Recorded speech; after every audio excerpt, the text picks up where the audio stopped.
कलह कलेश न व्यापय यही ठा, ये ठौर विश्व ते न्यारी, नागरी दासी जन्म जितायो बलिहारी बलिहारी, हमारी सबही बात सुधारी, कृपा करी श्री कुंज बिहारी अरु श्री कुंज बिहारी, हमारी सबही बात सुधारी। राख्यो अपने वृंदावन में जिठा रूप उजारी, नित्य के लिए आनंद अखंडित, रसिकन संग सुखकारी, हमारी सबही बात सुधारी।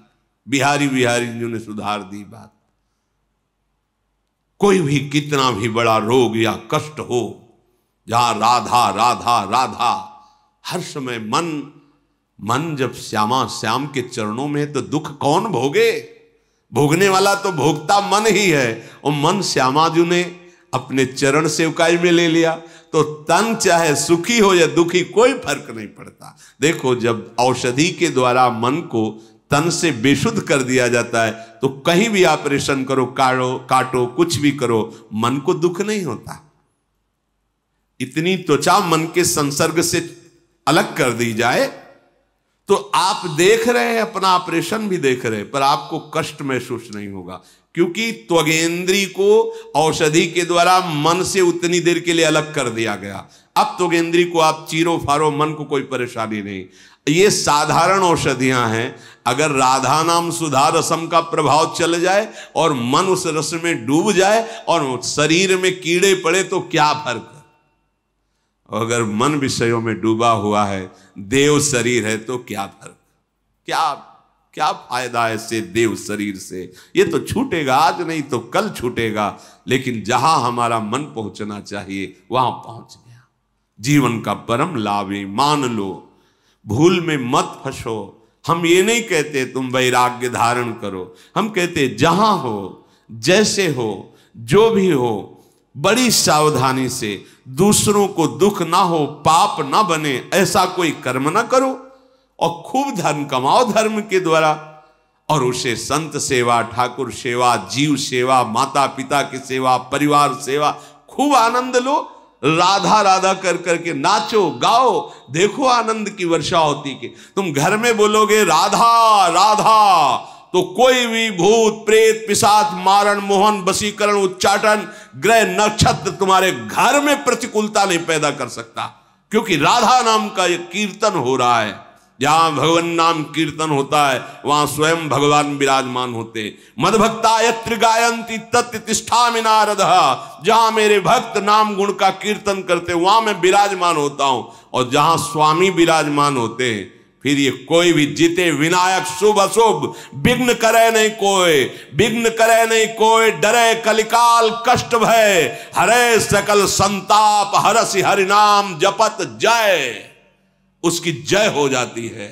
जो निरंतर भगवान का आश्रय लेकर उनके नाम का कीर्तन, उनका सुमिरन, आप गृहस्थ को, पूरे घर को मंदिर बना सकते हैं।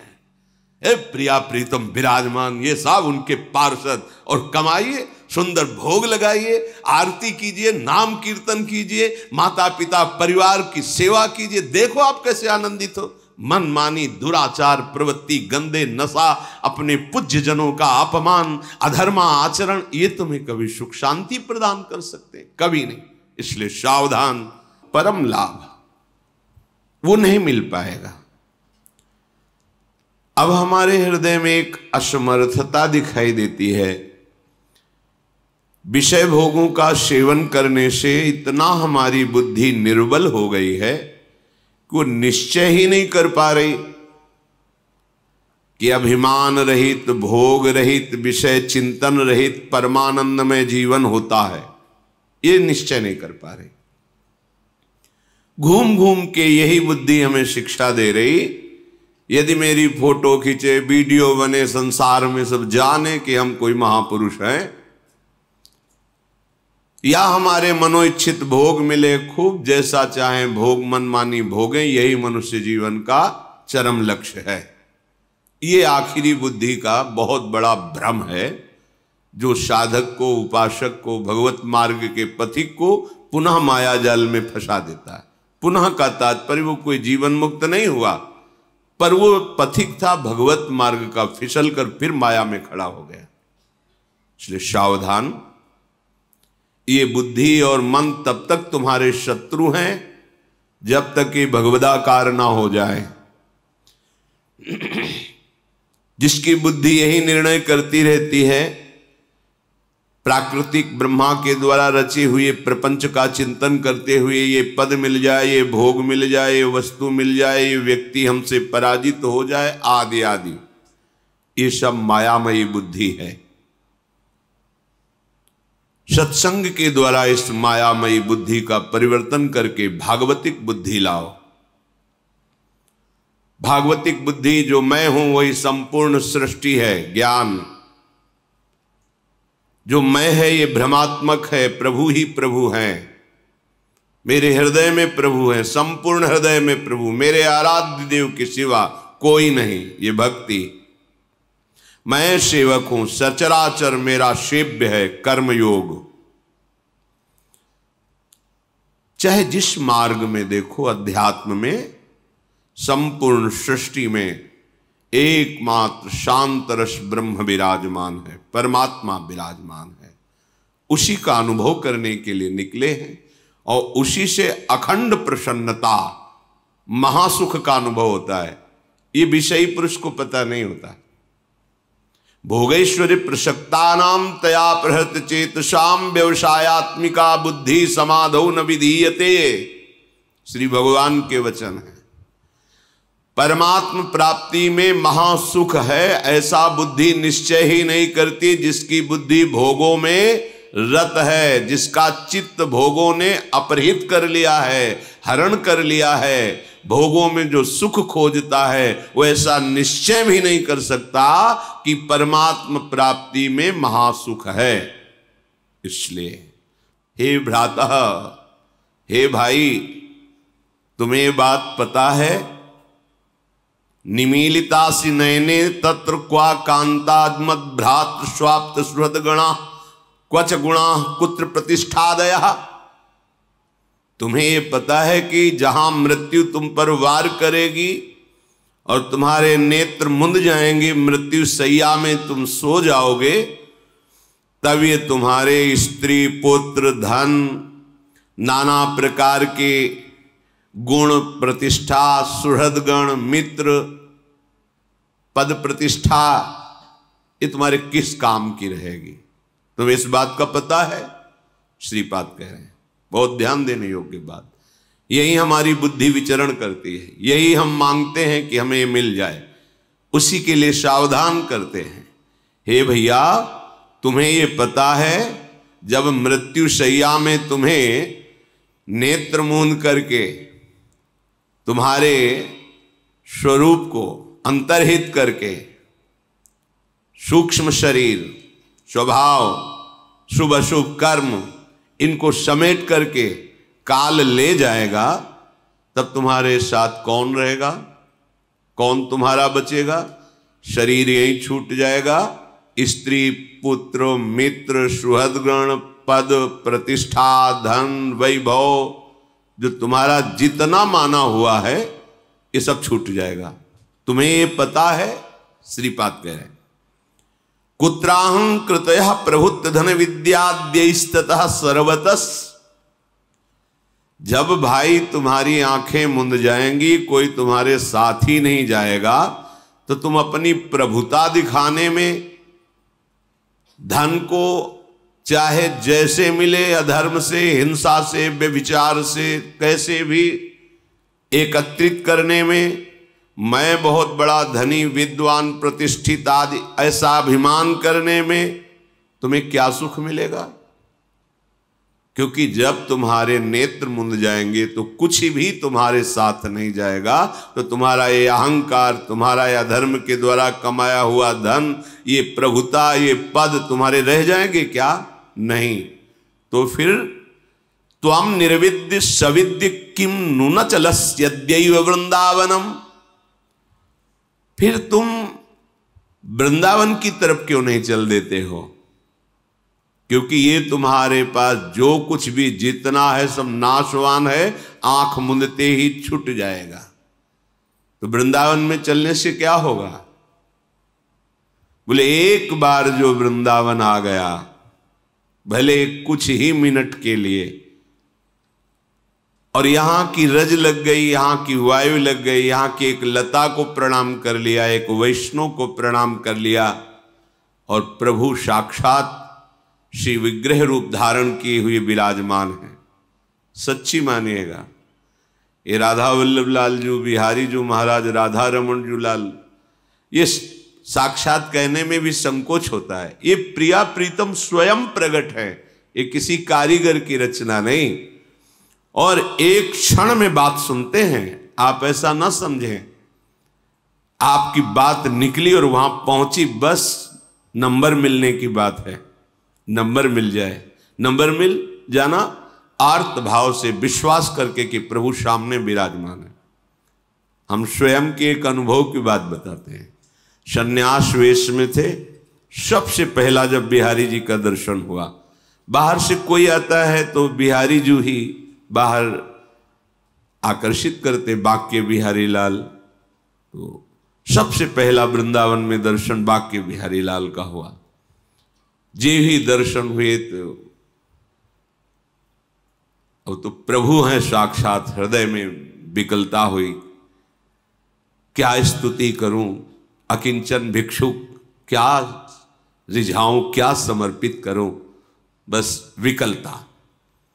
दौड़ करके चढ़ गए और समीप से दर्शन किए तो देखा किसी को माला मिल रहा है, किसी को भोग प्रसाद मिल रहा है, तो आंख में आंख मिलाई और कहा महाराज अगर इतना किनका मिल जाता तो हृदय में तृप्ति का अनुभव होता, आपकी जूठन मिल जाती है। ऐसे मन है, अब इसके लिए नहीं ललचाएगा तो और किसके लिए ललचाएगा। स्वामी सामने हैं और प्रसाद मिल ही रहा है सबको, मन से ऐसे है कि आप तो सत्य कहते हैं। सत्य इसलिए कि आपको विश्वास, इतना हृदय में आया और पीछे हमारे पीठ में हाथ आया है, ऐसे पीछे उतर बाबा, और एक कमल की माला और दोना भर प्रसाद। और बाबा वो गद्दी में बैठते हैं, रोज वहां से प्रसाद ले लिया था। ये बात तो कोई नहीं जान रहा था बिहारी जी के सिवा, हमने मुख से नहीं बोला था, हृदय से बोला। एक बात की पूर्णता हुई और पीछे प्रसाद। साक्षात प्रभु विराजमान, एक बार इनको प्रणाम कर लिया। भावुकता की बात नहीं कहता, तस्मात् शास्त्रम प्रमाणम थे। एकोपि कृष्ण कृतः प्रणामो दशाश्वमेधा भृतेन तुल्यः दशाश्वमेधी पुनरेपि जन्मो कृष्ण प्रणामी न पुनर्भवाय। शास्त्र प्रमाणित बात, केवल भावुकता की नहीं कि आपकी भावुकता एक बार बिहारी जी को प्रणाम कर ले, राधा वल्लभ जी को प्रणाम कर ले तो उसका पुनर्जन्म नहीं होगा। ये भावुकता की बात नहीं, शास्त्र प्रमाणित। एक बार हमारे प्राण प्रीतम श्री कृष्ण को कोई प्रणाम कर दे, साष्टांग पंचांग, एकोपि कृष्ण कृतः प्रणामो तो दशाश्वमेधा अवभृतेन तुल्यः, 10 अश्वमेध यज्ञ के अवभृत स्नान का उसको फल प्राप्त होता है। पर 10 अश्वमेध यज्ञ के अवभृत स्नान करने वाला और श्री कृष्ण को साष्टांग प्रणाम करने वाले में अंतर है। क्या अंतर है? वो यज्ञ करने वाला पुण्य लोकों में जाएगा और पुण्य भोग कर मृत्यु लोके विशंति, पर कृष्ण प्रणामी न पुनर्भवाए। एक बार जिसने हृदय से भरकर त्राहिमाम प्रभु श्री कृष्ण को प्रणाम कर दिया, दशाश्वमेधी पुनरेपि जन्मो, पर कृष्ण प्रणामी न पुनर्भवाए।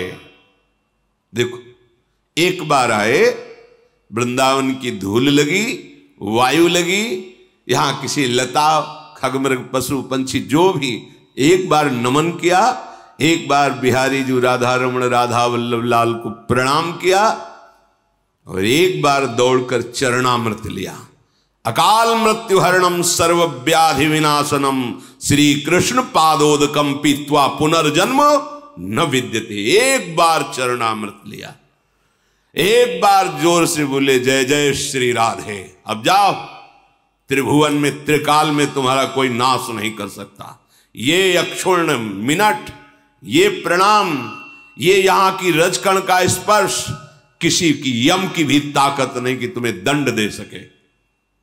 इसीलिए श्रीपाद कह रहे हैं, भैया तुम क्या ये नहीं जानते कि तुम्हारी आंखें मुंदेंगी, मृत्यु होगी, और जब मृत्यु होगी तो ये धन, ये पुत्र, ये मित्र, ये पद, ये प्रतिष्ठा, ये अभिमान तुम्हारा मिट्टी में मिल जाएगा, कुछ भी तुम्हारे साथ नहीं जाएगा। तो एक बार निर्विद्य सविद्य किम नु चलस्यद्यैव वृंदावनम, तू अभी एक बार क्यों नहीं चल देता वृंदावन को।